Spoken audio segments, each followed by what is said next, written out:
Alléluia. Fa miarabanao indray ny tenako ananan'i Jesosy Kristy tonga soa eto amin'ny Fotoam-bavaka eto amin'ny SCI androany maraina. Andriamanitra dia tsara avokoa ary tsara amintsika tsirairay avy izy ka dia mitarika antsika eto amin'ny fanatrehany. Eno tsy zavatra mamy tsy zavatra tsara lavitra noho ny hoe mitoetra amin'ny fanatrehan'Andriamanitra satria efa eo n'Andriamanitra eo ny fahafahana, rehefa eo izy eo ny fiadanana, rehefa eo izy dia eo ny fifaliana, rehefa eo izy dia eo ny vahaolana.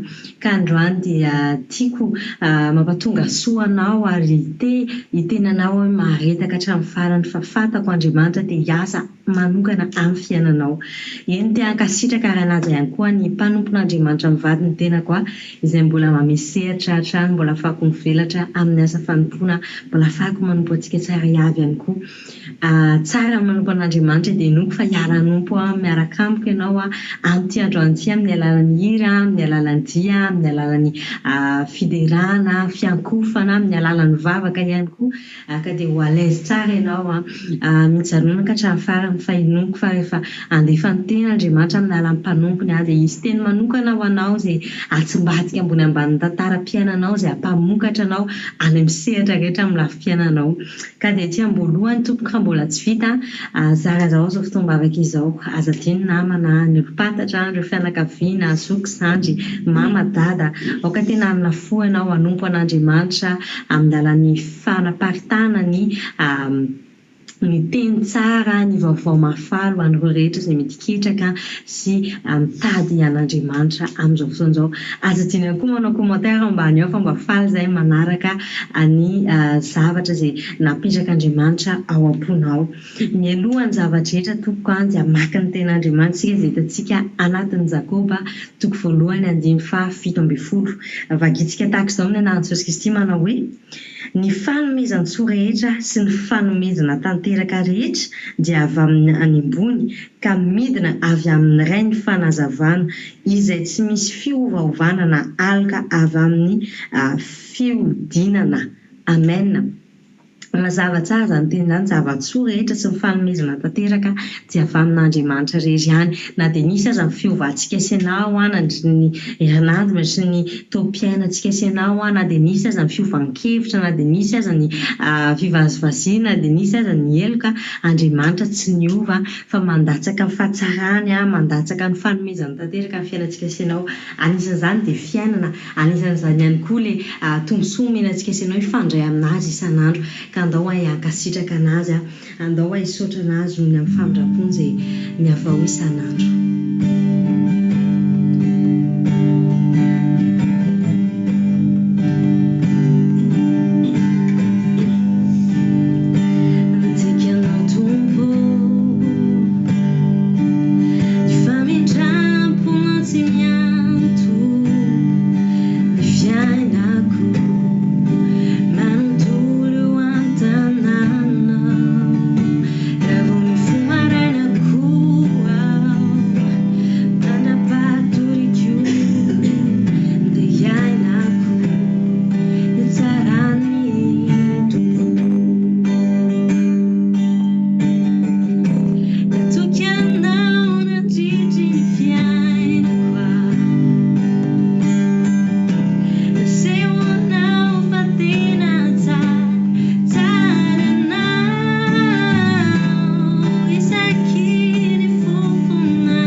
tanjaka mbola nosina anao an-trano fa tsaran'Andriamanitra satria anao natoky anazy.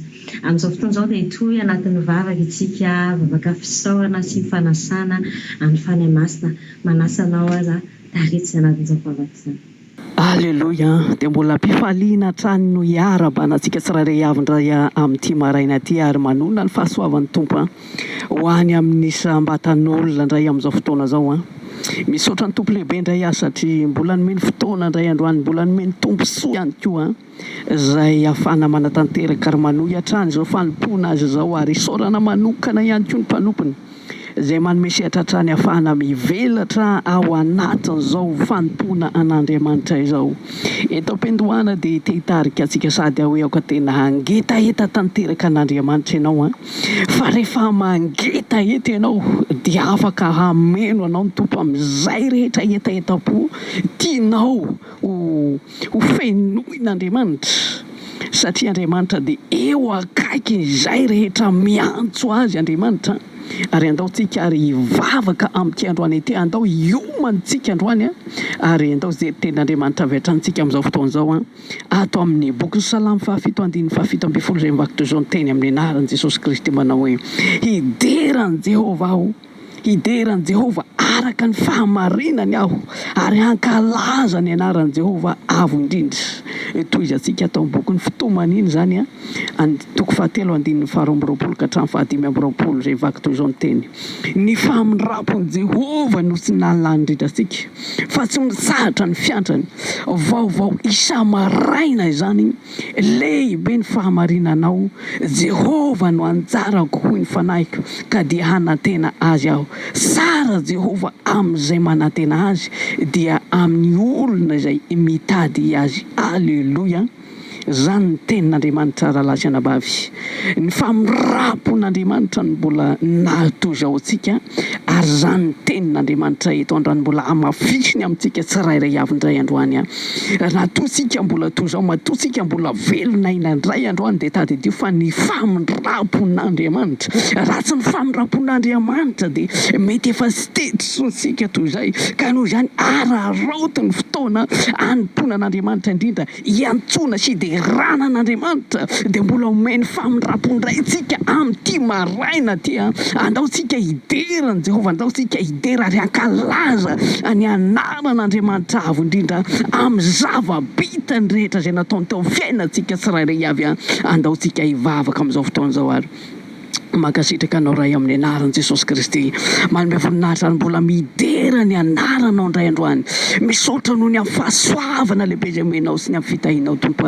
Misaotra ny amin'ny fitantananao anay tsirairay avy ihany koa. Misaotra ny amin'ny fikarakarana ho anay hatramin'izay ka hatramin'izao. Misaotra ny amin'ny fitsonjovana ho anay ihany koa ary akasitrahanay ianao Jehovah Andriamanitra ny amin'ny tombontsoa rehetra izay nomena ho anay tsirairay avy tompo satria mahatombola afaka miantso anao zay androany, mahatombola velonaina zay androany dia noho ny fahasoavanao, noho ny famiraponao tanteraka izany Jehovah Andriamanitra ary zany indrindra no isaorana ianao amin'ity fotoana ty ankehitriny. Nefa izay Jehovah Andriamanitra dia mangataka indray ny fanatrehanao magaga, aoka ny fanahy masinao hamangy ny sambatan'olona androany, aoka ny fanahy masinao hameno ny tsirairay avy indray amin'izao fotoana izao, aoka ho vanginao izay rehetra mangetaetanao, izay rehetra volona hitady anao, izay rehetra mitady anao amin'izao maraina zao, vangio ny tsirairay avy fanahy masinao. Mila ny fanatrehanao zay androany, mila ny herinao tanteraka izay amin'izao fotoana izao. Aoka tompo ampifaly izay rehetra mety kivy ianao, ampitraka ihany koa izay rehetra mety mitanondrika tompo malala hoe fiadanana po izay fanahy masinao. Aoka hameny tanteraka anay tsirairay avy ianao, miasa malalaka indray ianao ao anatinay tsirairay avy amin'izao fotoana izao, fa mamela tanteraka anao zay, anao zay tianao atao amin'ny fiainanay tsirairay avy fanahy masinao. Midira tsehatra ianao androany fa mangetaetanao zay, mila anao zay tompo. Makasitraka raha eo amin'ny anaran'i Jesosy. Alleluia, amen. Halleluja. Mankasitraka anao indrindra raha natao Patrika nitarika anay tanatin'izany vavaka mahery zany andao androany tena anasa ny fanahy masina hiandrandra anazy mihitsy ntsika amin'izao fotoana izao. Halleluja. Feno ny osotra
ikasikanay ameno anay ameno anay tantera magitaitainao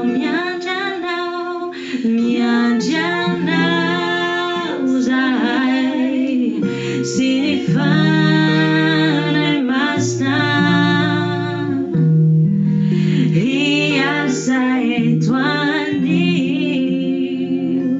miandrandrana zahay sy ny fanatrenao ikasikanay ameno anay ameno anay tanteraka. Halleluja. Inona androany fandriamanitra tena mety tanteraka antsika sy ianao satria tsika miandry azy dia hitany voninahiny, satria tsika miandry azy dia anao exploit. Andao anatin'izany atmosfera izany hatrany dia hivavaka ary hangataka fifonana amin'Andriamanitra na ny zavatra era izay mety tsy mety nataontsika sy ianao manasa anao izay ranada fetra taritsy anatin'izany vavaka izany. Halleluja, halleluja. Faly miarahaba antsika rahalasana bavy rehetra indray izay manaraka an'izao fotoam-bavaka izany tenako amin'izao maraina izao eny misaotra an'Andriamanitra lehibe antsika rahalasana bavy raha mbola no Tahiana indray ary mbola natoky antsika izy ka mbola afaka manaraka an'izao fotoam-bavaka izao antsika ary mbola afaka manompo azy mitera azy ary mamevonahitra azy ao anatin'izao fotoam-bavaka izao antsika. Fa soavana lehibe avy amin'Andriamanitra no mbola nanantsika an'izany fotoan'izao rahalasana bavy. Misaotra mpanompon'Andriamanitra ihany koa azy mbola matoky ary mbola namea anjara fanomponan'Andriamanitra amin'izao fotoan'izao tena hoe fahasoavana sy voninahitra lehibe tokoa no afaka manompo zany Andriamanitra lehibe zany dia ilay Andriamanitra velona tokoa. Misaotra indrindra tompoko mbola ito hivavaka ihany tsika amin'izao fotoan'izao rahalasana bavy ary te hiazona fifantohana ao hatrany ahako fanatrehan'ny tompo dia amintsika tsirairay avy ary fanahin'Andriamanitra sy ny herin'Andriamanitra dia eo amintsika eto amintsika amin'izao fotoam-bavaka izao. Aoko ianao hifantoka hatrany ary aoko ianao tena hivonona hoe handray zavatra avy amin'Andriamanitra indray amin'ity androany ity.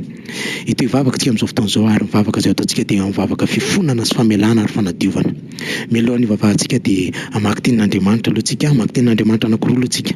Tenin'Andriamanitra ovakentsika dia voalohany ovakentsika dia hitantsika eo amin'ny ohabolana. Ohabolana toko 7:20. Ohabolana toko 7:20 dia amin'ny 7:10.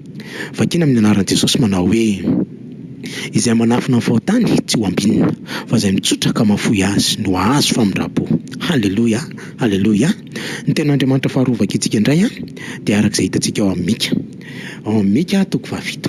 Mika toko 7 dia amin'ny 9:20.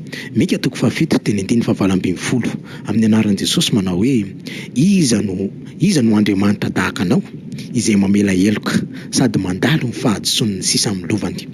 Tsy mitana ny fahadizerany ho mandrakizay izy fa tia famindrapo. Halleluja, halleluja.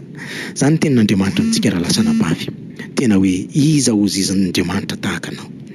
Zay Andriamanitra mamela heloka ary tena hoe Andriamanitra mamindra fo amintsika isan'andro isan'andro. Androany ianao dia aoko ianao tena hiteny amin'ny vavanao mitsory amin'Andriamanitra. Tena marina dia tsisy miafiny amin'Andriamanitra ny zavatra rehetrarehetra nataontsika.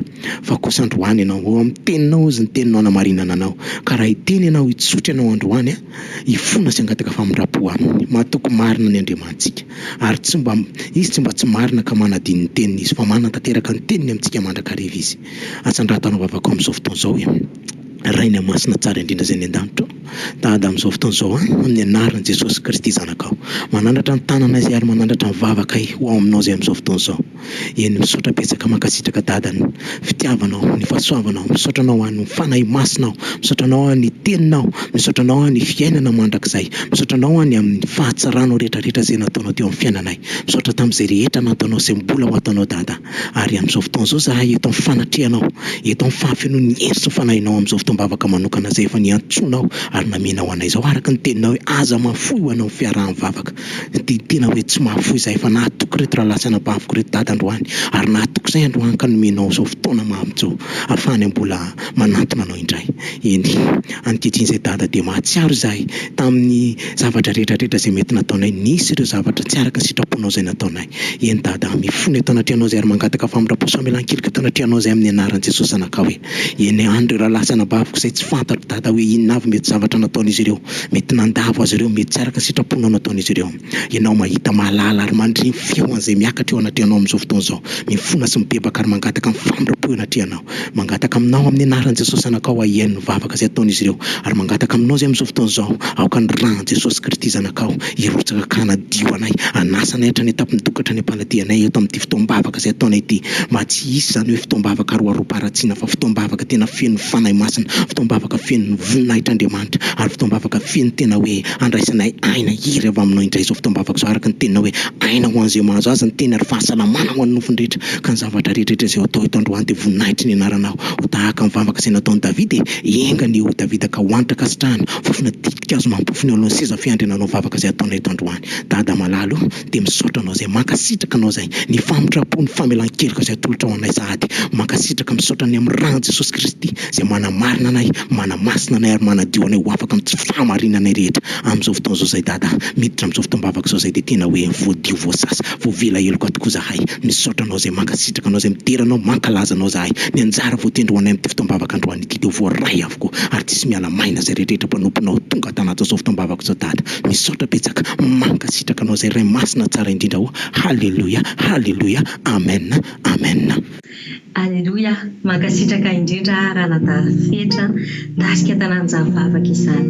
Andaontsika isanao androany dia iray fo iray saina hoe hanoly tena an'Andriamanitra indray, mba tena ho fantsompidirana, ho fantsom-pamonjena, mba tena ho tanora maherintsika izay androso amin'kery amin'izao vanim-potoana izao. Feo tompoko mba ho fantsom-pamonjena, anatratako voninahitra eo amin'izao tontolo izao. Dia feo tompoko mba ho fantsom-pidirana, anatratako voninahitra eo amin'izao tontolo izao.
androany fa Andriamanitra dia miaina ao anatinao ary amin'ny alalanao dia hisy ny impacte betsaka maneran-tany satria anao dia efa nanolo tena ho andazina nanolo tena ho ampiasainy mahery vaika.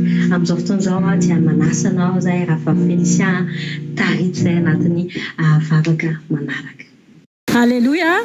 Mbola misaotra an'Andriamanitra trany raha mbola omeny fahasoavana afaka manompo anazy amin'ity ho an'ity ary mbola mankasitraka ny mpanompon'Andriamanitra trany manome sehatra farako velatra amin'ny asa fanompoana manonona ny fiadanan'i Jesosy Kristy ho anao sy ny tokantranonao izay mampiditra sy mampiantrana an'izao vavaka izao amin'izao fotoana izao dia tsika mbola hivavaka trany hijery tenin'Andriamanitra tsika ato amin'ny deux Corinthiens 3:15 à 17 izay mivakitoy izao amin'ny anaran'i Jesosy Kristy fa misy fisalombonana manarona ny fony ambaraka androany raha vakina ny tenin'ny Mosesy raha vakina ny tenin'ny Mosesy kanefa raha miverina amin'ny tompo izy dia esorina ihany ny fisalombonany ary ny tompo izany fanahy izany ary izay toerany fanahin'ny tompo ny toerany fahafahana.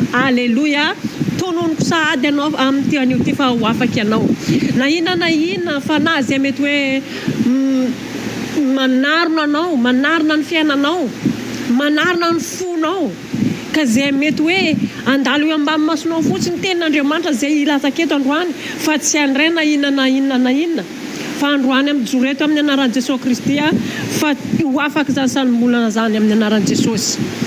Ninona fanahy zay mety hoe hitsangana ho fahavalonao fotoana androany amin'ny anaran'i Jesosy za manonona zany fa ho afaky anao ary na inona ny teny zay votsoran'Andriamanitra ny vavan'ny mpanompony anjaranao mandray anahy io zany amin'ny anaran'i Jesosy Kristy asan-drato feonao amin'izao fotoana izao.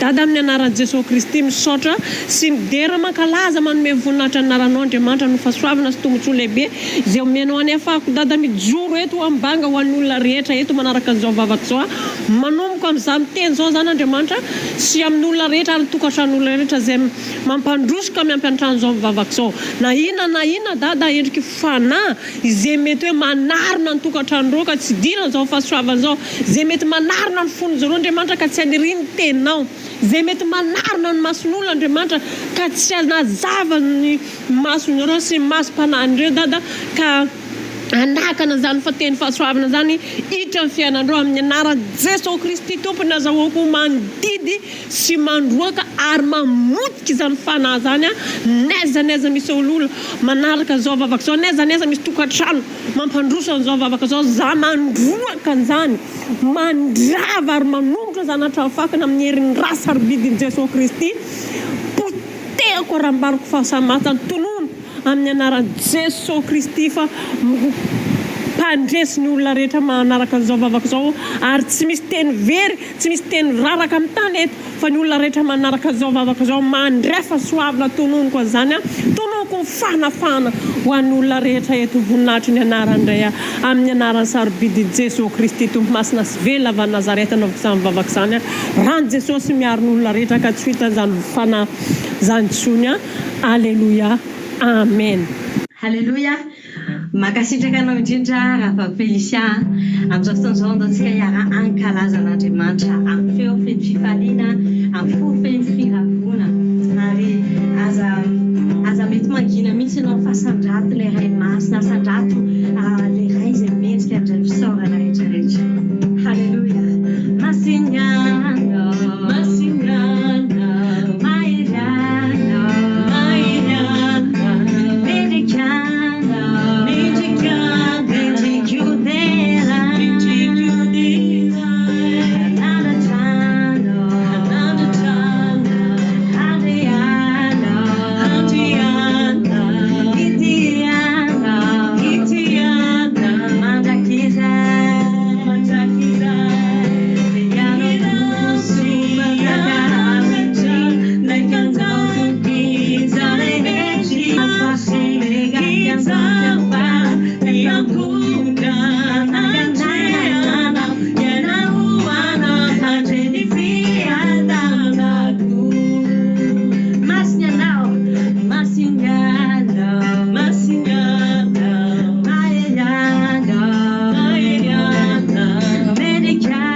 Azadiny fifanazerany izao rehetra zao ifanazerany fanjakany maizina efa fanjakampisorony ianao ifanajorony ianao nomeny hery sy fahefana ianao mijoro tahaka an'izany dia raisy ny anjaranao efa tonga Andriamanitra hamonjy anao raiso ny anjaranao amin'izao fotoana izao dia hiditra anatiny fandarana manaraka isika ary manasa anao Rina Telesphore taritra izay anatin'izany.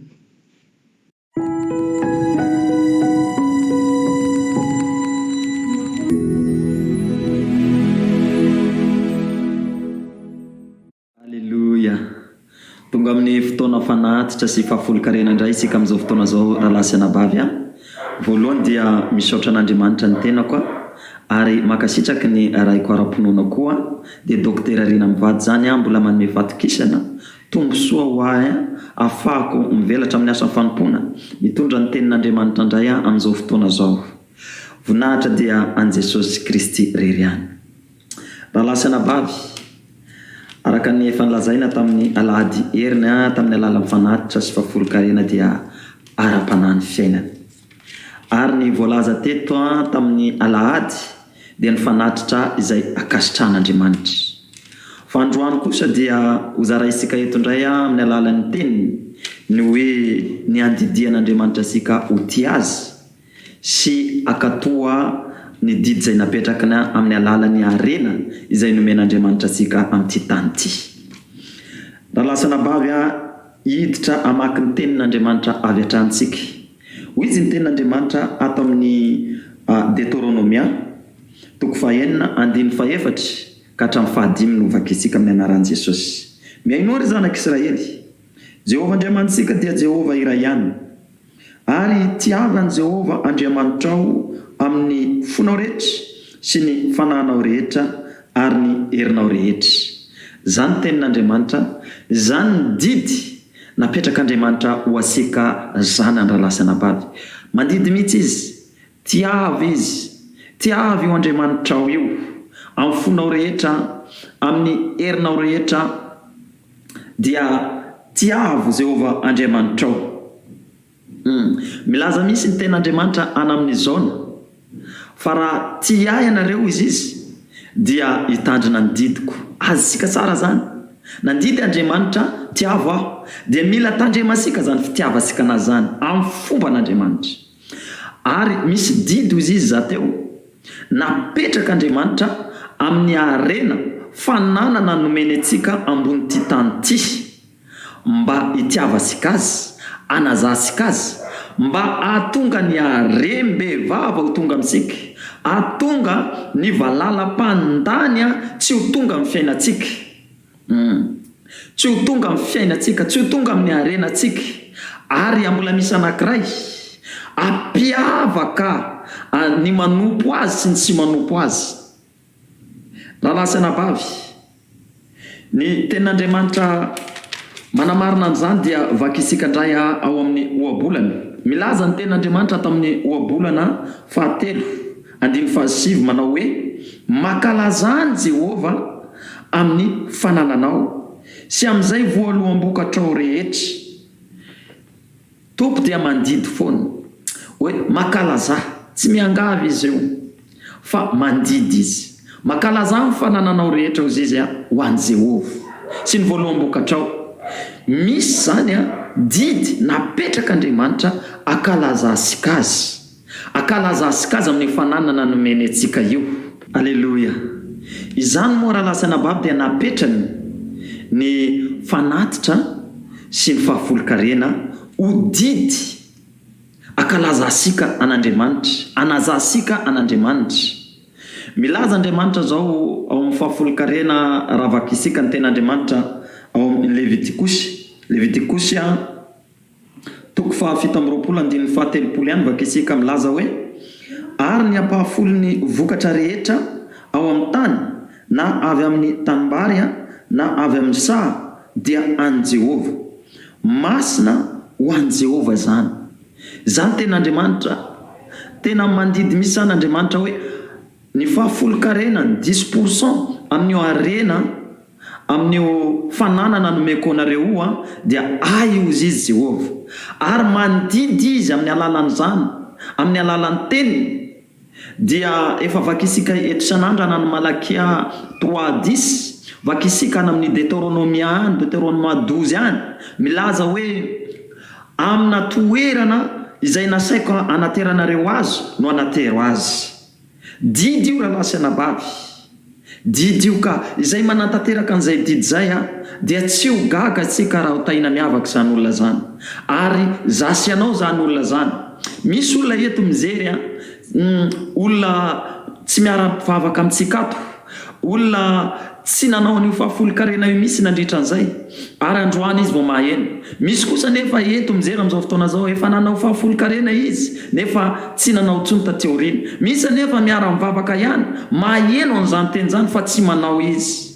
Ka hoy izy za hoe manentana anao androany, Andriamanitra mandidy fa za manentana anao hiditra amin'izany satria Andriamanitra dia tiany misy zasy ianao miavaka, tiany zasy ianao amin'io arena sy fananana ety an-tany io miavaka rahalahy sy anabavy ho Tahiana tsy horombahany fahavalo, tsy ho potehany valalam-pandany ny arena zay omenantsika, ka izay manaraka ny toromarik'Andriamanitra io dia miavaka io.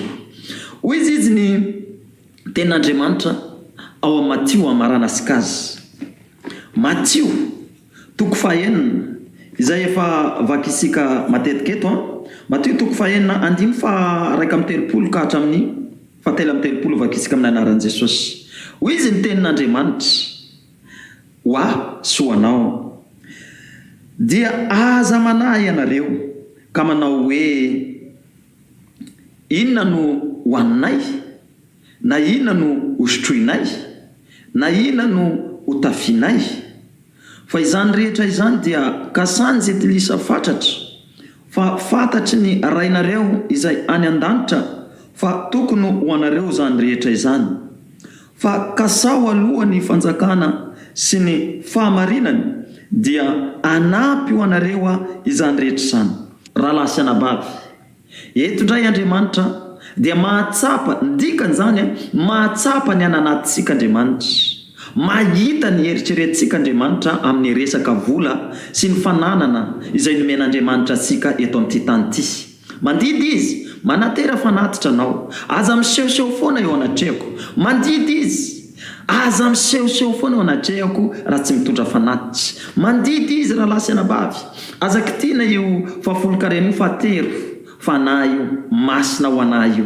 Eto indray izy dia miteny aza matahotra satria fantany fa be dia be ny olona matahotra, mitebiteby, miasa saina ny amin'ny fanatitra sy fahafolo-karena izay fananana nomeny tompo azy ihany.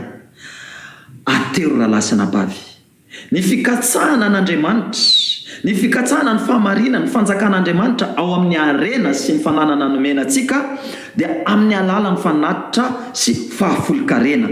Rehefa mikasaka an'izany ianao izy ary mikasaka an'izany zasy ianao isanandro dia manaraka daholo izy io arena tianao io, manaraka daholo io voninahitra tianao azy io. Ary efa be dia be ny nanan-karena, be dia be ny avaka amin'ny arena ny rahalahy sy anabavy. Mino aho fa anavaka sika Andriamanitra, mino aho fa ianao efa tsy nanao dia miverina anao amin'izao fotoana zao, mino aho fa ianao mbola tsy nanao dia manaova ny fahafolo-karena sy fanatitra io. Fa izany dia efa didy napetrak'Andriamanitra nanomboka tamin'ny voalohany tany, nanomboka tany amin'ny efa nivakisika teto amin'ny Alahady tamin'ny olombelona voalohany ary tamin'ny Kaina sy Abela dia efa nanao Abrahama. Be dia be ny mpanompon'Andriamanitra fanatitra fahafolo-karena dia anao zava-mahagaga amin'ny fiainantsika Andriamanitra. Tsara ny Andriamanitra sika, ka andao sika amin'izao fotoana zao hivavaka, mino fa akatony didin'Andriamanitra sika dia ny ty azy amin'ny alalan'ny arena ny fananasika amin'ny hery rehetra, ary akatony didiny amin'ny alalan'izany arena fananana nomen'Andriamanitra zany.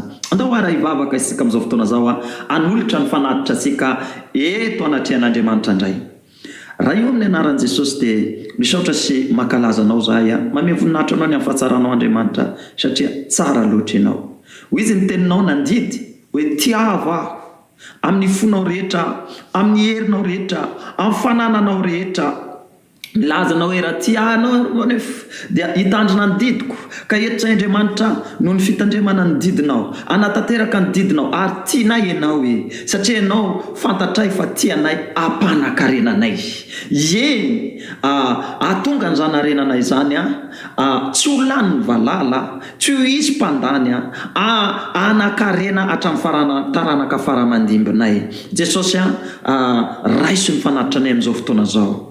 Raiso tompo raisy ny fanatitra ny zanako amin'izao fotoana zao. Akasitrao Andriamanitra, aoka hoemboka manitra ho anao Jesosy ary aoka ho tanteraka foana amin'ny zanakao. Isana ny sanandro ny teninao amin'ny Malakia 3:10 hoe zaho toetra mizana raha sokafako ny lanitra ampidinaka ampiampy ho anareo. Ary ao ihany koa anao miteny hoe dia hosakanako tokoa io valalam-pandahana io. Eny tomparo ataonao miavaka ny manompo sy ny tsy manompo anao izay anao any amin'ny andiny 18 any. Jesosy malala maro tokoa ny manan-karena eto, na ny mpivavaka na tsy ny mpivavaka, fa ianao no milaza fa tsy mitovy misy ny manompo anatanteraka ny odi tokoa amin'ny arena sy fananana izay nomeko azy, fa tena ataonao miavaka. Ary rehefa nahita azy Jesosy nahita any amin'ny tenako, nahita any amin'ny mpanomponao maro, eny na tamin'ny tantara ny mpanomponao nanomboka tamin'ny voalohana, dia nahavahanao zany. Nahavahanao amin'ny fitahiana, nahavahanao amin'ny fahasalamana, nahavahanao Andriamanitra amin'ny akonana, nahavahanao amin'ny asa, nahavahanao momba anazy manontolo. Dia misaotra Tompo ho tanteraka amin'ny esei ane zan'Andriamanitra, ho ambininao any ny zanaka esei rehetra, indrindra manaraka an'izao ihany koa na tsy miara-mivavaka aminay ato fa manaraka sy mivavaka aminay izy amin'izao fotoana zao. Misaotra Tompo makasitraka raha io. Alleluia, amen, amen, amen.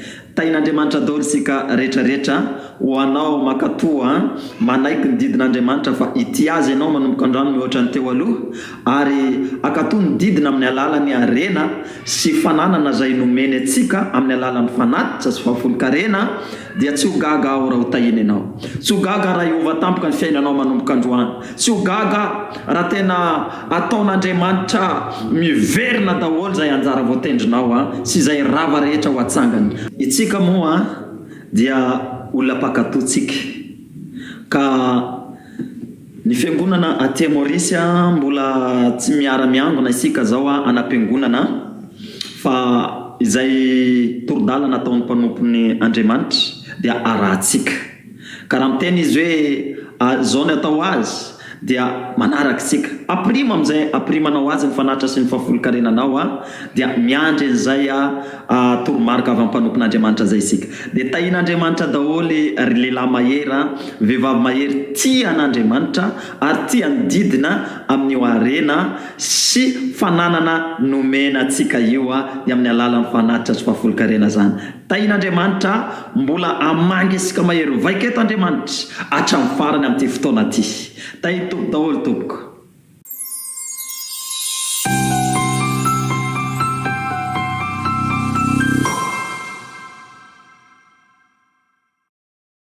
Miarabantsika rehetra amin'ny anaran'i Jesosy Kristy izay tafiditra ao anatin'izao live izao. Eny tsy afaka nakany am-piangonana isika no cyclone, fa zany kosa aloha tsy manakana antsika ideran'Andriamanitra, tsy manakana antsika manandratra an'Andriamanitra, tsy manakana antsika mametraka n'Andriamanitra amin'ny toerana tokony misy anazy, indrindra voalohany indrindra ao anatin'ny fontsika.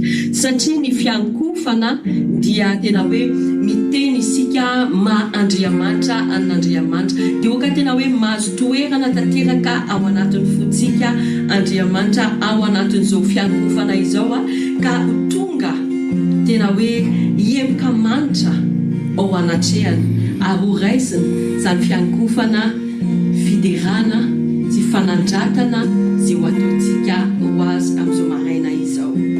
Mino fa efa natsampy ianao hatramin'ny hoe eto Jesosy miaraka amintsika ary hiaraka amintsika hatrany izy mbola ho avy ny toriteny rehefa avy eo dia andao tena hoe isika sy ianao amin'ny fotsika ray manontolo tena manasana azy hiasa bebe kokoa amin'izao fotoana izao, mba tena hoe ho akasitran'Andriamanitra zavatra ataontsika amin'izao fotoana izao. Andao isika sy ianao milaza fa hoe eto Jesosy ary mino fa tsapany ao anatinao, rehany ao anatinao fa eto izy, ary vao eto izy dia fahagagany ambony fahagagany ho ato. Halleluja. Mino fa voniny ianao tena mino dia mino fa voniny ianao, satria tsy fandaniana fotoana andehananao anatin'izao live izao, fa tena hikatsaka amin'ny fanjakan'Andriamanitra, hitady hena avy amin'Andriamanitra, hitady fiovana amin'ny fiainanao miaraka amin'Andriamanitra. Halleluja. Eto Jesosy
Andriamanitra na ao anatin'ny andron'ny cyclone tsy miova mihitsy ny herin'Andriamanitra ka miandrandray ianao mino afa niraisin'Andriamanitra ny fiankofana fanandratana izay nataontsika ho azy mino afa tonga emika manitra ho anatrehany fa amin'izao fotoana izao izy vonina andefa ny teny izay anafaka antsika senao teny izay hitondra solution ho antsika senao ao anatin'izao fotoam-bavaka izao mino afa tsy fandaniana mpitony izao fotoana izao fa tena solution io lay andro nandrasanao ary io lay andro nataon'i Jehovah ho anao hifaly sy hiravy ianao anio andao aritsika andray Mpanompon'Andriamanitra Tahian'Andriamanitra isika tsirairay avy.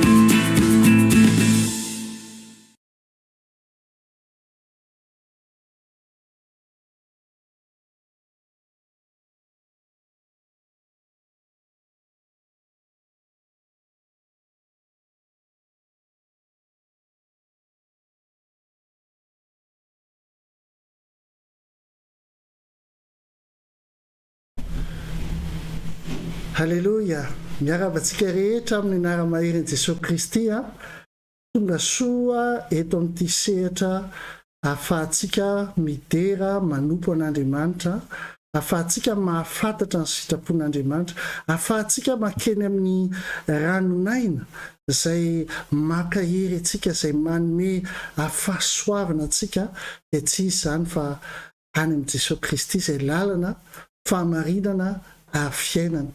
Miaraba manokana any Antamalala, Felana, Pasteur Normand, Aurélia, Félicien, Tiatia, Iaina, isak'Alahady novolaina, Iarfetra, miaraba ny Lorette ihany koa izay any La Réunion, miaraba ny avany a Frantsa koa, Karen, na dia tsy miteny malagasy ary izy dia hitako eto ihany miaraba ny Iery sy izay rehetra manaraka ity fandarana ity.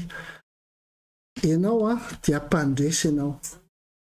Inona moa ny antony? Alohany nahaterahanao araka ny teniny ao amin'ny Jeremia, tenin'Andriamanitra ao amin'ny Jeremia, dia hoe alohany nahaterahanao dia efa fantatra ianao, alohany tao an-kibon'iny dia efa fantatra ianao. Raha siantifika olona tokony amina milion solony teo nisolo-tenanao teo. Izany hoe raha ny anaty ranonainan'ny lehilahy amina milion ny olona potentiel tonga eto ambonin'ny tany, fa ianao no safidiana manokana efa mpandresy ianao izany alohany naterahanao eto ambonin'ny tany. Ka maherezy ianao satria manan'Andriamanitra mahery ianao, manan'Andriamanitra izay nandresy izao tontolo izao ianao manan'Andriamanitra tianao izay mbola nandefa ny teniny androany ho antsika. Halleloia. Zavatra ho ataontsika voalohany aloha dia andaontsika hivavaka. Ametraka n'izao fotoana zao eo am-pelatanan'ny Tompo mba ny fanahy masina no hikasika ny fiainanao, mba ny fanahy masina no hanokatra ny sainao androany andaontsika hivavaka. Mangata teny ray ianao eo amin'ny fiainanao. Hivavaka tsika. Ray eo amin'ny anara-mahery Jesosy. Mbola makasitraka anao zay satria nomenao an'izao fotoana zao ahafahanay Tompo manandratra ny feonay ny aminao, ahafahanay mahafantatra ny sitraponao, ahafahanay miaina araka ny lalanao, ahafahanay Tompo mahafantatra anao bebe kokoa. Tompo androany mila anao ny vahoakanao, mitenena Tompo fa izao fitaovana ihany. Oka ianao fanahy masina no hikasika ny fiainan'ny tsirairay avy, ny ankohona ny tsirairay avy, ho an'izay miaino rehetra amin'izao fotoana zao dia oka ianao ny ankahiry azy ireo. Amin'ny anara-mahery Jesosy no anaovako izany vavaka izany. Amen. Amen. Misy araky ny hitantsika koa moa amin'ny annonce izay hitanao eo ambany eo dia aza dino manao partage ny tenin'Andriamanitra. Ny faharoa dia misy fangatana vavaka maika. Rehefa misy fangatana vavaka moa dia soaty fa misy an'ilay forme azonao fenona dia rehefa tianao fantatry ny rehetra le izy dia tenenina eto. Raha tianao atao manokana le izy dia mivavaka ho anao manokana ihany koa zahay. Ary aza dino fa na dia ho fantatry ny rehetra aza na tsy ho fantatry ny rehetra dia mivavaka ho anao ny ekipa intercession prière force, ny anaran'ny ekipa intercession antsika dia mivavaka ho anao andro aman'alina. Ka isy vavaka eto satria misy urgence dia mangataka antsika rehetra izay manaraka n'izao fotoana zao hivavaka. Avany amin'ny Lorette Tombontsoa avany La Réunion izy ty dia zao no izy hoe miarabanareo rehetra mangataka vavaka za mizana Canada Stella marary any Mayotte zao mangataka vavaka izy. Ka andaontsika hivavaka ho an'ny Stella ny Mayotte itsika amin'izao fotoana zao Jesosy Kristy rehefa nantsona dia présente eo foana. Ary androany satria tsika mihoatra ny roa na telo tsika eto dia eto Jesosy Kristy amin'izao fotoana zao. Mihaino vavaka Jesosy Kristy amin'izao fotoana zao. Enina dia tsy ao anatin'ny efitrano atsika fa ny fiangonan'ny Kristy rehefa misy roa na telo mivory dia eo anatrehantsika izy. Dia eo voantsika izy amin'izao fotoana zao ka asandrato ny feonao andaontsika hivavaka ho an'ny Stella. Raha misy ray amintsika fotsiny no hamarin'ny Jehovah ny vavaka ataontsika dia ho sitrana sodiny zao Stella amin'ny anara-maherin'i Jesosy. Asandrato ny feonao dia mivavaha ianao. Raha eo amin'ny anara-maherinao Jesosy Kristy dia mbola misaotra anao zay, mbola nomenao an'izao fahafahana afaka miantso ny anaranao, afaka mijoro amin'ny banga ho an'ny Stella izay marary eny Mayotte Andriamanitra. Nanoratra taty Lorette Andriamanitra ary mivavaka zay amin'izao fotoana zao. Oka ny tana maherinao Andriamanitra ny hikasika ny Stella amin'izao ora zao, amin'izao segondra izao. Ny teninao miteny eo amin'ny Luka 10:19 efa nomenao anay ny fahefana ary anitsaka ny mainga sy ny mena rano. Ary izay midy etỳ an-tany dia midy any an-danitra, izay midy any an-danitra midy etỳ an-tany. Amin'ny anara-maherinao Jesosy idiko ny aretina rehetra izay mety eo amin'ny vatany Stella ary hoako any amin'ny tany ay. Va kosa Tompo ny fahasalamana avy any an-danitra, ny fahasalamanao izay fahasalamana alefanao ho an'ny Stella Andriamanitra. Fa oka ny sitraponao no tanteraka.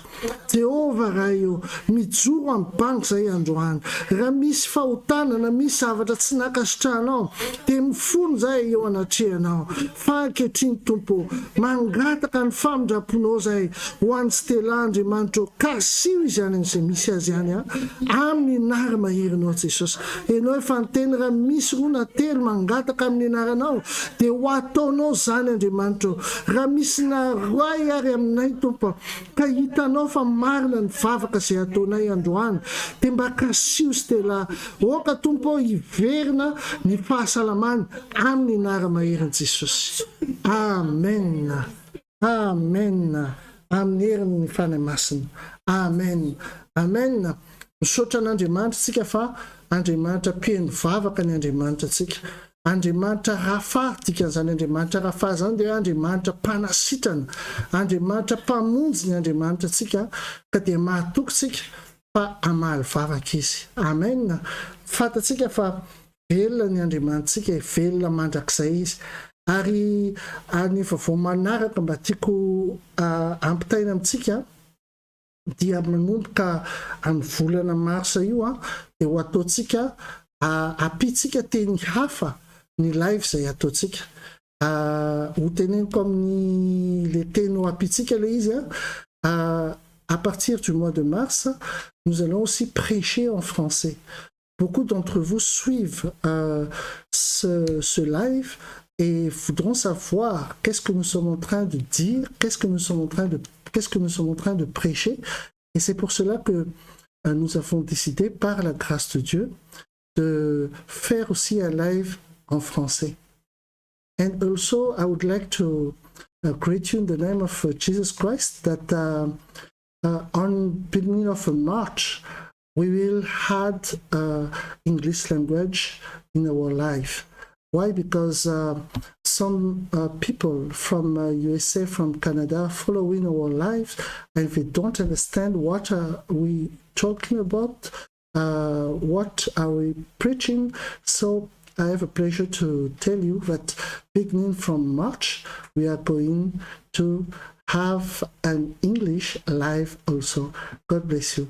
Araka ny efa hitanao teo dia ho ataontsika amin'ny teny frantsay, ho ataontsika amin'ny teny anglisy, ho ampitsika ihany koa, ary ho ampitsika ihany koa ity teny ray farany ity zay teny ipetrahantsika eto.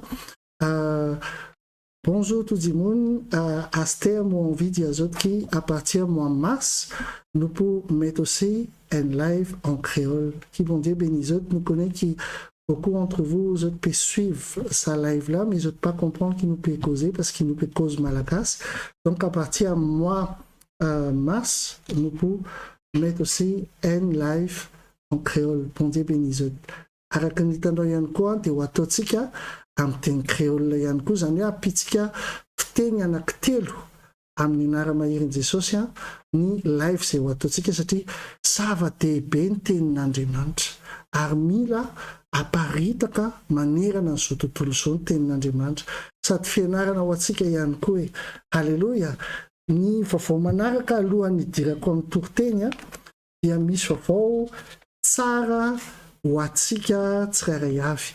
Fantatsika moa fa eto Maurice dia tandalana be ny tanàna eto, ka rehefa tsy mahazo mivory mihoatra ny 10, dia tsy mahazo mivory mihoatra ny 10. Manana vaovao tsara nefa nahazo taratasy avy amin'ny fanjakana isika eto amin'ny fiangonana zay ity ilay taratasy zay mamela antsika mivory ao am-piangonana ary olona 50 no afaka mivory ao am-piangonana.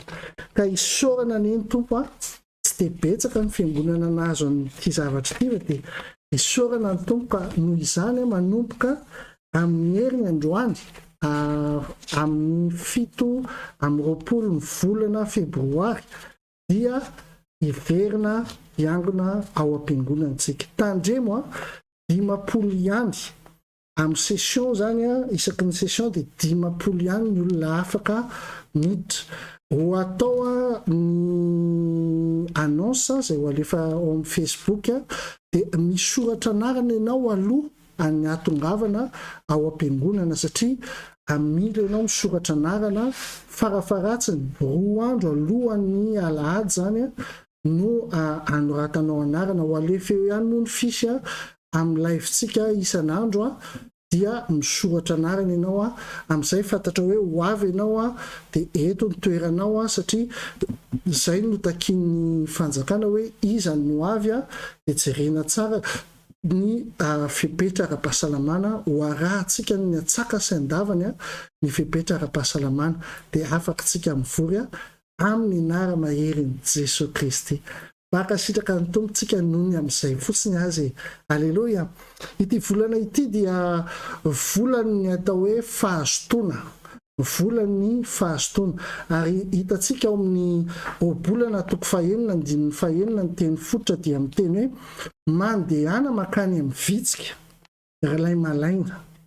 Io ny fanaony ka mba endre. Amen. Mandehana any amin'ny vitsika ary ilay malaina. Io ny fanaony ka mba endre. Alleluia.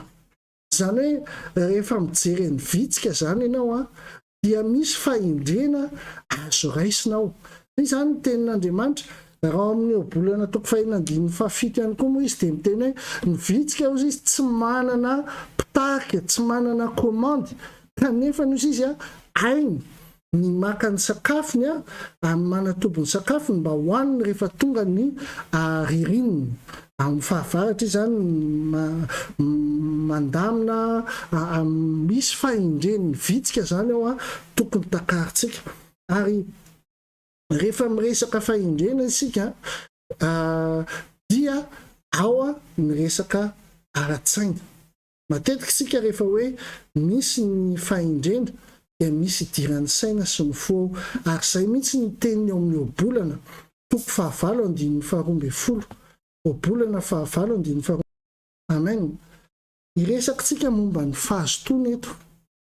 Fa ao anatin'ny fahazotoana ny vitsika dia anisany bibikely mazoto na atoandro na alina 24 heures sur 24 ianao ndana raha mijery vitsika ianao dia hitanao fa mandadilady eny amin'ny rindrina eny foana mitona zavatra kely eny foana le vitsika.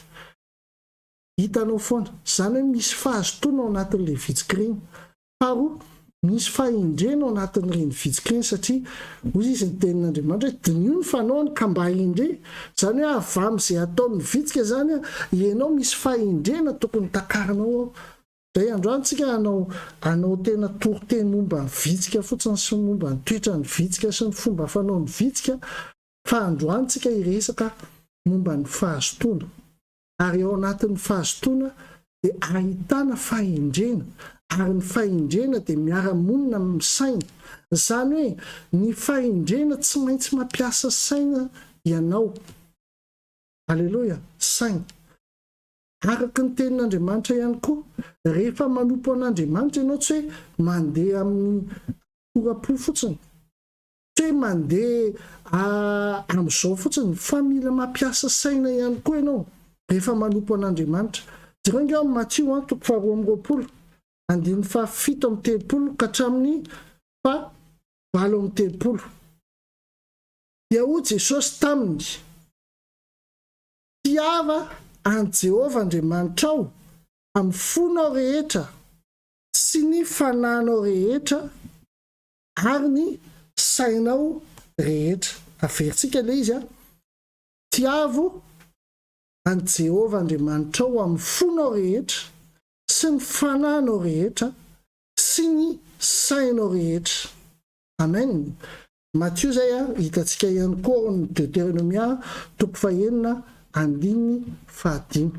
Zany hoe isika zany rehefa manompo an'Andriamanitra, rehefa mila any fahazotoana izay ilaitsika dia mila mampiasa saina isika.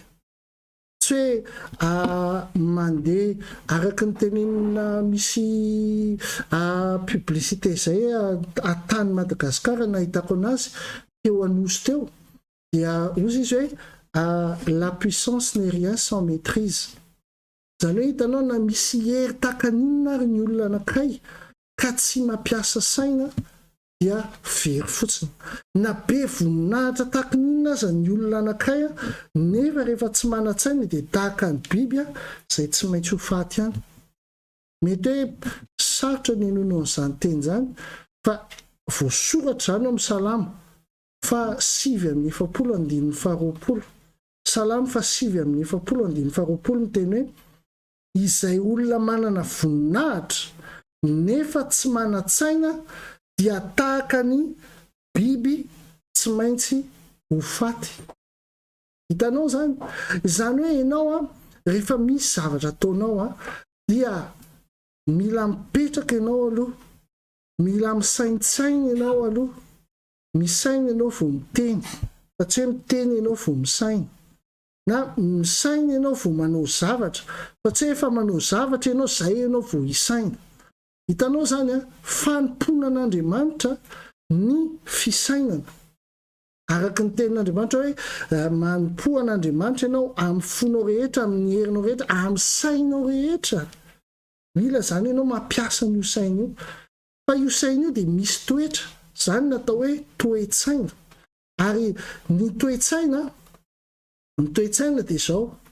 Raha mijery ianao misy sary kely eto alefa, ny toe-tsaina dia ny firaisan'ny fosiny saina, fifanarahan'ny fosiny saina.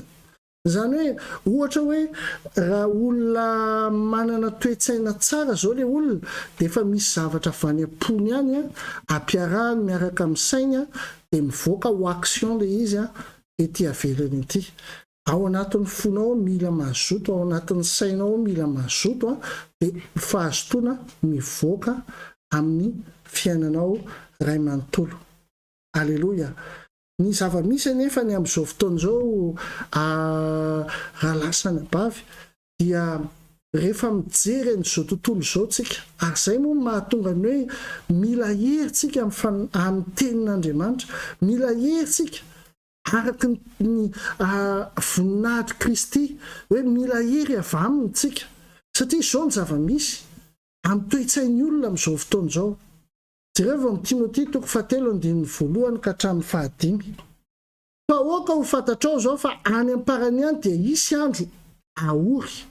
Hitanao misy ny andro mahory fa ny olona ho tia tena, ho tia vola, ho mpandoka tena, mpiavinavina, miteny ratsy, tsy manora isy reny, tsy misaotra, tsy manaja izay masina, tsy manam-pitiavana, mpanontolo fo, mpanendrikendrika, tsy mahonipo, loza be, tsy tiany tsara, mpamady, kiriny, mpebebo, tiany fahafinaretana, mihoatra noho ny fitiavana an'Andriamanitra, manana ny endriky ny toe-panaraka an'Andriamanitra nefa mandany ny heriny, ireny koa dia alaviro. Toe-tsaina zany, toe-tsaina ny zavatra miseho. Hitanao inona ny mampazoto anao? Hoe manao ny tsara ve ny mampazoto anao, sa manao an'ireo izay asan'izao tontolo izao ireo, izay toe-tsaina daholo, zany hoe fitiavan-tena, fitiavam-bola, fandokafa-tena.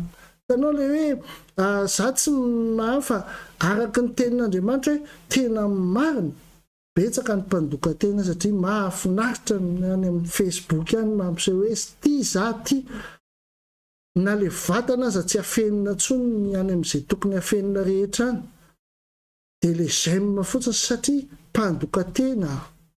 Betsaka ny zavatra ohatran'izany. Raha ohatra ianao ka sorena amin'izao zavatra teniniko izao dia ndana teniny Jesosy satria izay tenin'Andriamanitra io izay toriko aminao eto androany.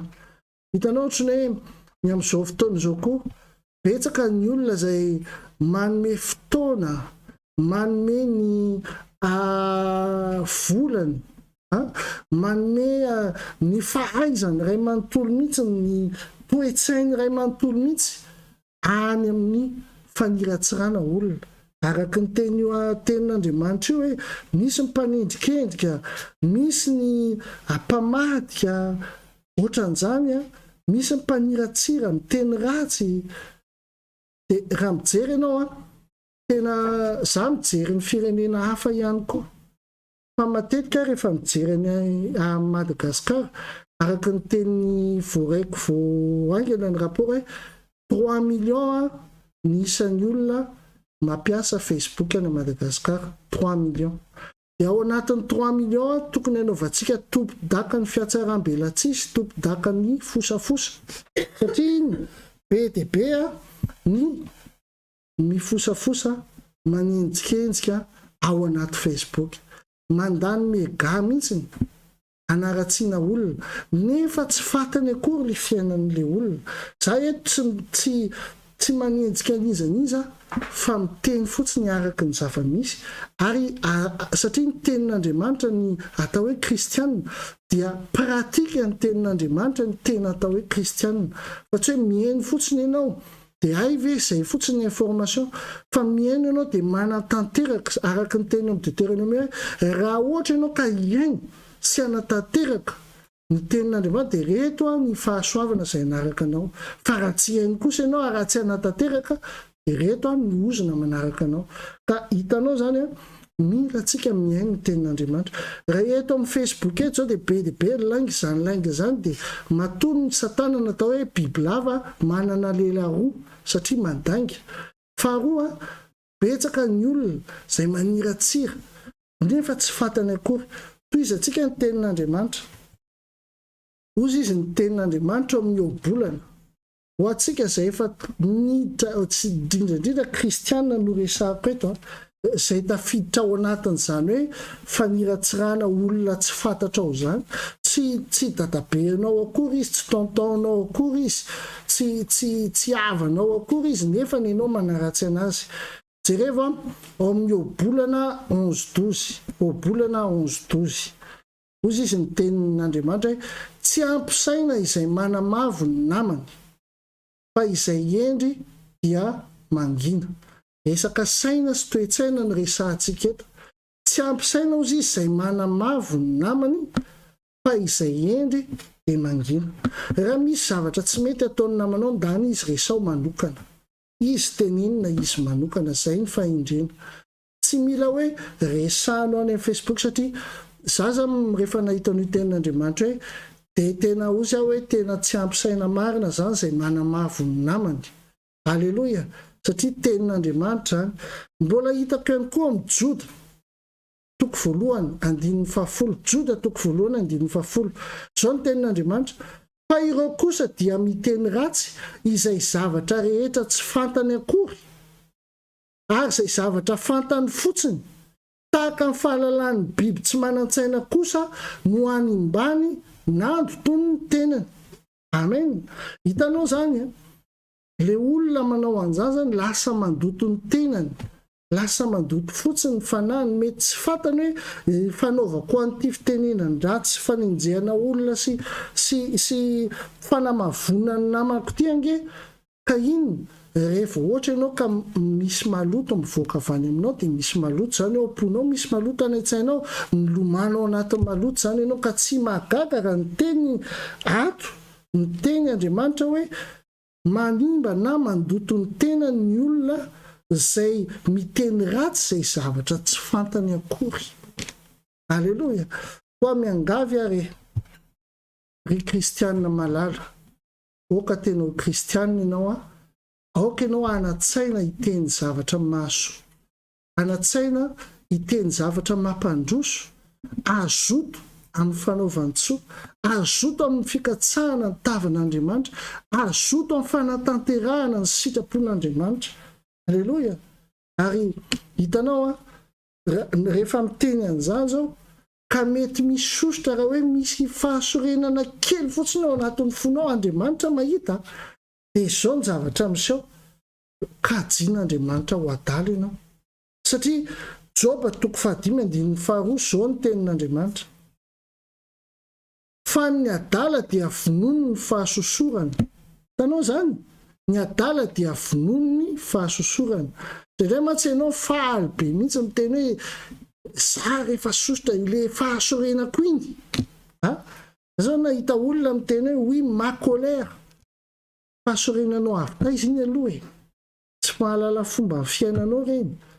Fa adala ozy izy dia vonono ny fahasosorana, ary ny kely saina dia maty ny fialonana. Amen. Io toetsaitsika io zany mila fantatsika tsara, mila ampiasaina anazy. Miala avy aty ny fotsika sy any amin'ny saitsika. Alleloia. Ary mila tsika mangataka hoe tompo omeo saina, satria ny fahirantan-tsaina sy ny fahazavan-tsaina dia avy amin'ny Kristy tompo no angatanana azy. Amen. Tsy afaka hoe andeha araky ny saibenao eo fotsiny ianao fa raha te hiova ny sainao dia tsy maintsy ianao mangataka amin'ilay ray izay any an-danitra. Izy no manome ny fahirantan-tsaina, izy no manome ny herin-tsaina. Amen. Raha androany zao ianao mila herin-tsaina avy amin'Andriamanitra dia mangataha aminy. Amen. Satria izy afaka manome an'izany. Alleluia. Salamo 16:7 ozy izy ny tenin'Andriamanitra hoe isaotra ny Jehova izay manome saina ay aho. Amen. Hitanao zany, misaotra ny Jehova izay manome saina ay aho. Ary na amin'ny alina aza dia manana trano foko na mampirisika ny foko. Alleluia.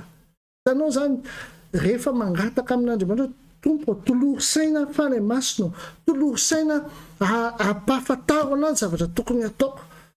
Alleluia. Mame voninahitra anao ve zao zavatra ataoko zao, zay le hoe mila misaina ianao, mipetaka ianao, mandinika ianao alohan'ny zavatra ataonao hoe mame voninahitra an'Andriamanitra ve ianao amin'ny zavatra ataonao, amin'ny zavatra teninao, amin'ny zavatra soatanao.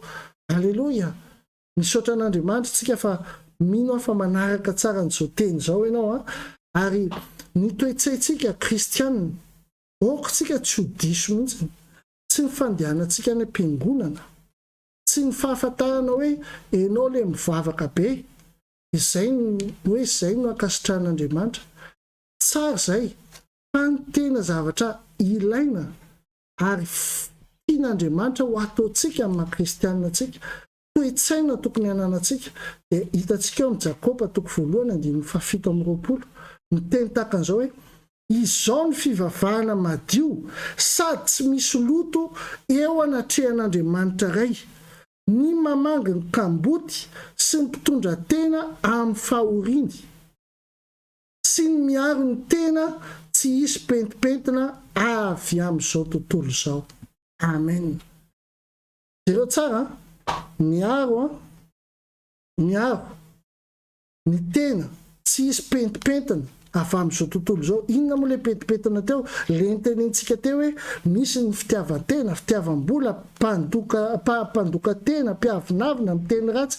Le hitantsika amin'ny Timothée 2:3-2 teo hoe mila tsika miaro tena tsy hisy pentipentina avy amin'izao tontolo izao, ary mamanga ny kamboty sy mitondra tena amin'ny fahoriny.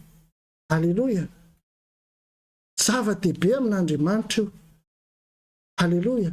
Mila tsika mijery ny mahantra ihany koa, izay mahantra no ianao. Rehefa mba misakafo ianao mahanokana na sotro kely anankiray aza mba homena ny olona hafa izay mety nondra, indrindra tsika any Madagasikara. Alleluia.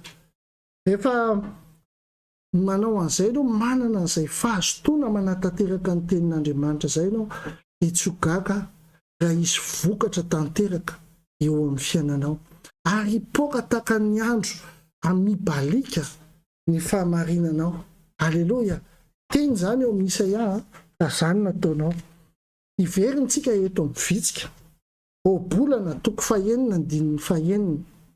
Mino fa ao tsaritsika rehetra amin'ny anara-maherin' Jesosy. Ozy izy efa 9 ka hatramin'ny 7 obolana 9 hatramin'ny 7. Mandehanany amin'ny vitsika ary ilay malaina, ny io ny fanaony ka mba endre, tsy manana komandy reny na mpife na mpanapaka, nefa mamory ny aniny raha fahavaratra izy ary manangona ny fihinanany amin'ny fararano. Ireo vitsika ireo zany dia tena araka ny tenkonao teo 24/7 zany zareo miasa, ary misy asa ataony na dia tsisy chef na tsisy président, tsisy prime ministre, tsisy superviseur, tsisy patron io, fa misy organisation anatiny. Zay koa zao misy organisation anatiny ireo vitsika ireo, zany hoe misy filaminana ary misy fandaminana ao anatin'ireo vitsika rehetrarehetra eo. Ny resakitsika momba ny fisainana teo, ary ny fisainana sy ny fandaminana dia misy ifandraisany tanteraka. Alleloia. Ozy izy ny obolana toko faharoapolo andiny fahavalo azafady, Proverbe 28.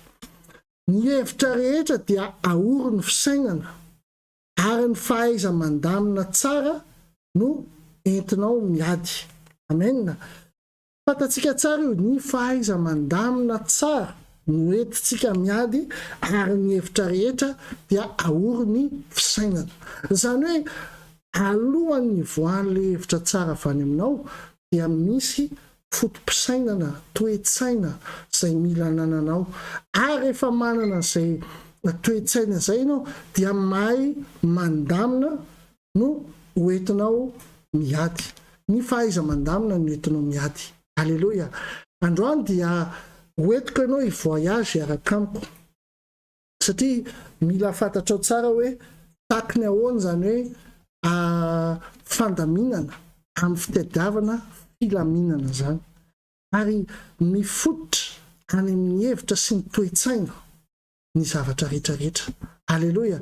Hoentiko i-voyage ianao eto ambonin'ity tany ity rehefa nijery tamin'ny internet ako dia misy tanàna izay hoe tena andrendray ny raha olombelona rehetra manerana n'izao tontolo izao mba te hipetrahana.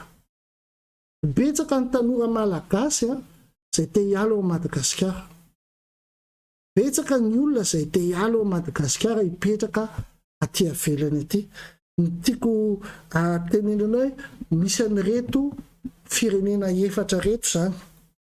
Voalohany, firenena voalohany Suisse, firenena faharoa Canada, firenena fahatelo Australie, e Bahrain, firenena fahaefatra ve Madagasikara. E zao le izy aloha ny tiako fantatrao amin'ireo firenena reo dia tsy araky ny toe-tsaina hoe firenena misy fambolena vola any. Azonao betsaka mantsy mieritreritra hoe rehefa ohatra ka any avelany dia hitanao araky ny sary io dia misy hazo any dia mamboly vola, dia rehefa tapaky mavoatra ianao Madagasikara dia miantso aty avelany fotsiny dia ny aty mitango vola dia mandefanao any. Ianao le tsy miexiste ao amin'ireo tany efatra teneniko anao tereo io hazo misy vola io, satria ny olona dia zao rehefa tonga tia andafy aty dia miasa mafy, ary betsaka ny toerana izay tena ifampitadiavana tokoa, miasa mafy. Ho antsika malagasy mipetraka aty avelany aty koa aza dia mamitaka loatra ilay malagasy mipetraka any Madagasikara hoe miadana be tsika aty isaky ny zay sary elefany dia ohatrany hoe ianao manao vakansa lalandava foana no alefanao, fa mba ianao miasa alefa, mba ianao le tsemboka miasa alefa, satria rehefa mandefany hoe ianao vakansa lalandava, ianao misakafo be lalandava, sa rehefa tamin'ny réveillon fa tamin'ny roa taona ny alefanao amin'ny 2022 dia hitanao zany dia averin'ny olona hoe misy hazo fitangosana vola fotsiny any avelany any, ka any ianao ka vatany vao tsy mandefa vola ao dia ohatrany hoe maina zany ny hazo any. Fa teneniko anao reto firenena efatra reto no hojerentsika akaiky. Dia zao ao anatin'ny reto firenena efatra reto izay ateneniko teo Suisse ny voalohany raha mijery amin'ny internet zao ianao dia hoe Suisse, Canada, Australie zany ka atao hoe toerana andrandray ny olona tiana hipetrahana dia toko fahaefatra eo ambany hoe Madagasikara. Inona ny antony hoe tiavan'ny olona an'ireo firenena ireo? Dia satria antony anankidimy. Voalohany aloha ny tontolo iainana, faharoa ny toe-tsain'ny olona, fahatelo ny tontolo ny asa, fahaefatra ny fampianarana, ary fahadimy ny fahasalamana. Amen. Raisina amin'ny fo mazoto, toe-saina mazoto no iresantsika androany. Ary araka ny tenin'Andriamanitra hoe ny fahaiza-mandamina tsara no entinao miady. Jerentsika ny tontolo iainana. Jerentsika ny tontolo iainana aloha voalohany a. Raha mijery ny tontolo iainana ny Suissika dia takataka an'izao zay ny teneniko hoe entiko mivoyage ianao eto a. Dia raha mijery ianao any Suisse dia takataka an'izao zany any Suisse. Hoe mahafinaritra, misy tendrombohitra ery, misy zava-maniry, misy hazo be dia be. Dao ndreka jerentsika ny toerana faharoa any Canada na mbola tsy tany ary ianao dia mijery zao indray ny atao hoe any Canada. Hoe mahafinaritra, misy rano, misy hazo. Makany Australie kentsika vetivety. Jerentsika hoe ohatry ny ahoana zao ny any Australie. Ohatry ny mahafinaritra Dao ihany koa tsika ao akany Madagasikara fa mahafinaritra be ny amin'ny Madagasikara. Zao ny amin'ny Madagasikara. Ore olona. Betsaka ny olona te hiala ny Madagasikara te hipetraka aty ivelany noho ny amin'ny tontolo iainana. Betsaka ny doro-tanety amin'ny Madagasikara. Betsaka ny olona mazoto mandoro-tanety amin'ny Madagasikara. Betsaka ny olona mazoto mampirisika mandoro-tanety amin'ny Madagasikara. Aiza ny fahazotoana tianao entina, aiza ny toe-tsaina tianao entina. Amin'ny maha-kristianina antsika dia napetrak'Andriamanitra ny sahidena ho karakaraina fa tsy napetraka ho dohana. Rehefa dinihana amin'ny araky ny rapport zany dia 100,000 hektara isa-taona ny manjavona ao Madagasikara satria dorany malagasy.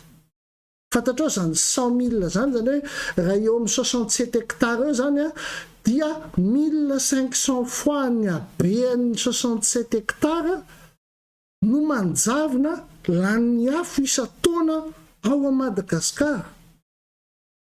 Dia nefa ny tsika mandoro tanety dia te hiazakazaka ao akany Canada, te hiazakazaka ao akany Australie satria zareo any tsy mandoro ny alany fa miaro ny tontolo iainany. Zay ny teneniko anao voalohany teo ny tontolo iainany. Aiza isika amin'ny fiarovana ny tontolo iainantsika. Raha mitena hoe misy mpandoro tanety dia ngambana ianao tena tohana ny fonao hoe tena tsy mety mihitsy ilay mandoro tanety, tena tokony tsy atao ilay mandoro tanety. Kanefa be dia be ny amin'ny fianakaviantsika malagasy mampirisika mandoro tanety, mampahazoto an'ilay mpandoro tanety. Inona ny antony? Meko anao fotsiny ny antony. Dia hitanao eto amin'ny sary eto, io ny antony. Vita amin'ny 50% 75% ny antony maripaka ny ala dia resaka saribô. Resaka saribô io. Satria isika dia rehefa mahandro sakafo dia mahandro sakafo amin'ny saribô. Donaina ny setroka saribô dia marary. Tsy mahavita manao asa mafy. Tsy mahavita manao asa, tsy mahavita miaina hoe vitsy zany olona tonga any amin'ny 20 taona zany. Fa aty amin'ny 50-60-65 aty dia efa lasa satria na ny antony donaina ny afo saribôka, donaina ny setroka saribô. Ianao raha makany Australie na makany Canada dia ahita hoe ny fandrahoan'ny olona sakafo isan'andro dia amin'ny saribô. Manapaka hazo, mazoto mihitsy manapaka hazo, mandripaka ny ala satria isakafoanana. Misy ny fomba hafa sao dia misy manontany anao hoe fa maninona pastera no miteny an'izany, le fahazotoana sy le toe-tsaina mihitsy ny resantsika eto amin'ny maha-kristianina hoe misy ny atao hoe charbon de terre ihany koa. Io tany io dia afaka anaovana andrahoana sakafo. Be dia be ny solution alternative zany fa itsika lasa mandrora amin'ny tsy lany nefa ny avy eo lasa te hiazakazaka any andafy mieritreritra fa misy hazo ambilem-bolo any. Tiako tenenina anao le toe-tsaina, mila manana toe-tsaina kristianina isika. Noforono ny dadantsika ny an-danitra ny natiora, mila arovantsika ny tontolo iainantsika. Raha tiantsika hoe Madagasikara dia hiazakazaka hipetraka any dia mahatamana ny Madagasikara dia jereo fotsiny ny tontolo iainantsika. Alleluia. Tsy vitany hoe tontolo iainana zany tena misy zavatra nomeny tompo anahako ary eto moa dia miondrika ho an'izay veriavana tamin'ny rivo-doza izay nisesy ary mbola misy rivo-doza ho avy ihany koa. Fa indraindray itsika mieritreritra hoe inona ny antony mahatonga ny Madagasikara be fandravana, betsaka ny zavatra hoe tsika rehefa mahanitra dia mbola izay kely ananantsika ihany mbola ripaka eo. Satria misy toe-tsaina tokony hovatsika. Raha ohatra ianao manana zavatra ka tsy kajianao tsara ny zavatra nananao dia na ny zavatra kely nananao io ary dia ho asorona aminao. Tenin'Andriamanitra zany vakiko kely amintsika. Tenin'Andriamanitra zany ho vakiko kely amintsika. Eo amin'ny Matio 5:20, fa izay rehetra manana dia omena ka hanambe izy, fa izay tsy manana kosa na dia izay ananany aza dia alaina aminy. Amen. Tanao tenin'Andriamanitra zany. Zany hoe inona no tian'Andriamanitra teninina amin'izany. Ohatra ianao zao hoe manana lolo-po ianao, manana zavatra tsy kera mibetsaka ao anatinao dia izay ny afafinao be dehibe. Izay ny mahatonga ana amin'ny teny hoe betsaka ny olona ao anaty Facebook dia ny zavatra fitsikerana, fisafosana fotsiny betsaka, satria izay ny betsaka ho aminy ka dia tsy mahagaga raha mifafy fitsikera, mifafy fahantrana satria maloto ny tena. Halleloja. Ny toe-tsaina io mitarika zavatra goavana be io. Ary na dia any Madagasikara aza ny tsirairay avy tsy maintsy tonga saina amin'ny toe-tsaina izay hoentiny isan'andro manomboka ao atokantranony ary manerana ny manodidina anazy. Niresaka tsika tontolo iainana teo. Alleloia. Hitanao zany hoe amin'ny resaka saribô fotsiny efa misy toe-tsaina tokony hovatsika ao. Hijery indray tsika hoe resaka trano. Satria any amin'ireo firenena mahafinaritra ireo dia fantatrao tsara fa mahafinaritra be ny tanàna any. Za tsy resaka trano ngeza be eto, fa resaka trano kely eto. Dia hitantsika hoe ohatry ny ahoana izany trano kely any Suisse zany dia hitanao amin'ny sary eo. Mahafinaritra kely, madio kely. Raha tsy misy hoe gabonena fanaripako etsakaikaiky etsy, fa raha mahita zany ianao dia voninkazo natiora mahafinaritra be. Io ny any Suisse. Ho an'izay efa any Canada dia efa mahafantatra n'ity sary ity fa ho avoakantsika eto. Ohatran'izao ny trano any Canada. Tsy trano ngeza be fa eto zany ianao dia tsy mahita ianao na sase plastika anankiray akory aza eo atokotany eo. Na zordira kely eo atokotany eo tsy mahita an'izany ianao. Ho akany Aostralia indray tsika. Raha trano kely, tsy trano ngeza be fa trano kely any Aostralia dia araka ny hitanao eo koa mahafinaritra, tsy dia misy zordira, tsy misy maloto sy ny rehetrarehetra. Raha hijery any Suisse indray tsika raha hoe tanàna indray no jerevantsika. Resaka tanàna. Zao ny atao hoe Zurich any Suisse. Hitanao tsy misy manary fako zany ao anatin'io rano io. Tsy misy hoe inona fa madio azonao hita tanteraka hoe misy trondro kely. Nefa eo ampovoan-tanàna olona amanetsy ny amanaliny no mipetraka eo ampovoan-tanàna. Halleloja. Mazoto mihitsy ry zareo manadio ny tanànany. Raha hijery indray tsika any Canada, hijereo ny any Canada zao mahafinaritra ny tanàna, madio ny tanàna, misy zavaboary, tsy misy hoe hipipika letsakaikaiky ny tsy azo itsy na hoe tsisy gabonera angavany dia ananana kely etsy na hoe andraso sikotsena kely etsakaiky kely etsy, tsy misy an'izany any. Izay mampiazakazaka ny olona betsaka andehany amin'ilay tanàna milamina. Hijerevantsika koa any Aostralia satria izay moa nanantsika teto. Zao ny atao hoe any Aostralia. Madio tsara ny tanàna. tena ngambany hoe raha mandeha eo ianao a mety hoe na mitsako silgoma ianao ka latsaka amin'ny tany silgomanao dia mbola azonao hoany fa madio loatra le tanàna azonao zany le izy dia araka ny teniko antsika hoe toerana fahaefatra mahafinaritra indrindra eto ambonin'ny tany Madagasikara dia ho akany Madagasikara ako amin'ny tanàna n'Antananarivo tsika vetivety zao amin'izay ny tanàna n'Antananarivo tanao le izy toe-tsainantsika malagasy ary mampalahelo moa dia raha mijery ianao amin'ny internet dia Antananarivo no ao anatiny toerana maloto indrindra misy 5 eto ambonin'ny tany toerana maloto indrindra dia Antananarivo ao anatiny mampalahelo satria hitanao hoe sady betsaka ny pollution amin'ny rivotra tsy misy rano madio sotroina tsy ny rano madio zany ny sarotra vao mahazo le rano madio tsy misy fitoram-pako maloto ary tsy misy zava-maniry maitso betsaka zany zany ny tenin'ny olona momba Madagasikara toerana mahafinaritra hipetrahana ve Madagasikara miankina amin'ny toe-tsainy tsirairay avy io oka isika azoto adio ny saitsika madio ny manodidina antsika madio sy milamina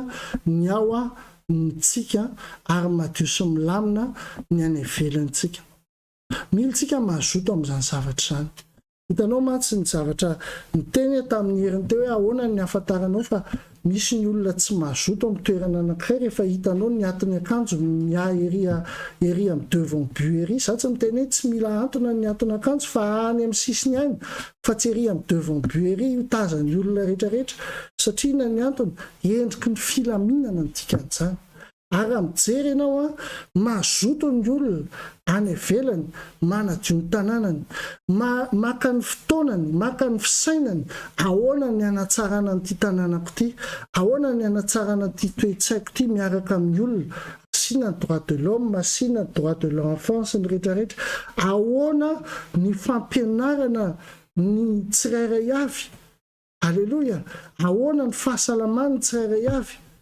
zany no imatimatesan'ny fisainan'ny olona okitsika tsy matimatiny hoe lany fotoana amin'ny resaka fitsikerana amin'ny resaka fiatsaram-belatsi nefa ny atao hoe kristianina isika okitsika azoto any amin'izay tsara anatsara ny tanànatsika jereo tsara nge zaho dia gaga mihitsy eto Maurice zao efa 20 taona no efa nanomboka nipetraka teto Maurice rehefa nydiniako ny zavatra miseho na eto Maurice aza dia manamboatra tanàna foana tsy mbola nahita taona ray aho hoe tsy nanamboatra tanàna ny teto Maurice ary isa-taona moa ny olona eto dia tsy maintsy manadio trano mandoko trano soatran'izany satria inona ny antony izay zavatra kely ananany zay ny tena hoe tsy trano be le teo fa zavatra kely ananany no kojakojainy tsara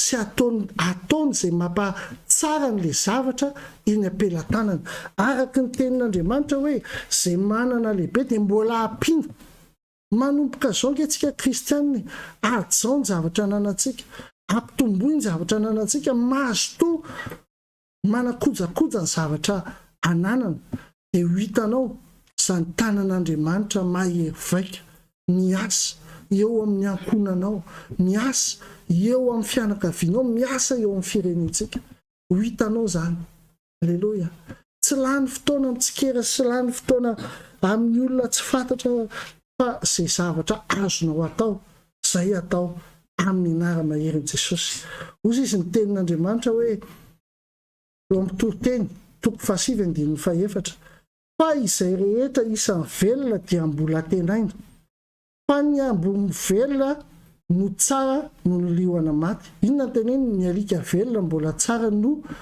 ny liona maty zany hoe aza mijery zavatra ngeza be fa mijereva zavatra kely fa marisodrisika zavatra kely fa mazoto ianao mampitombo azy satria kely ny andohanao fa lehibe indrindra ny efaranao Amen.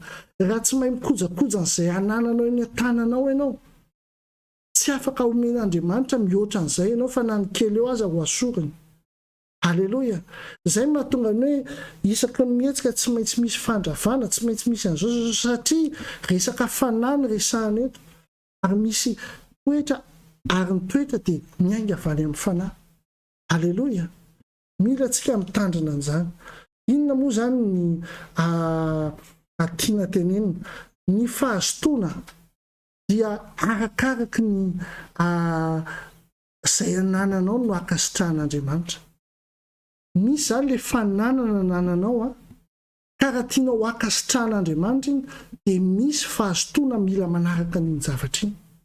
Fahazotoana manana trano iray ianao, mahazotoa amboary tsara le trano, ataovy madio tsara le trano, manaova trano faharoa satria izay ny tian'Andriamanitra tao anao.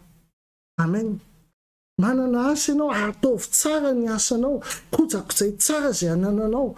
Fa androany ianao mety mpiasa, rapitso ianao mety ianao ny tompona usine. Halleloja. Izay mihitsy ny teny Korintianina faharoa, toko 7:12. Ozy izy ny tenin'Andriamanitra.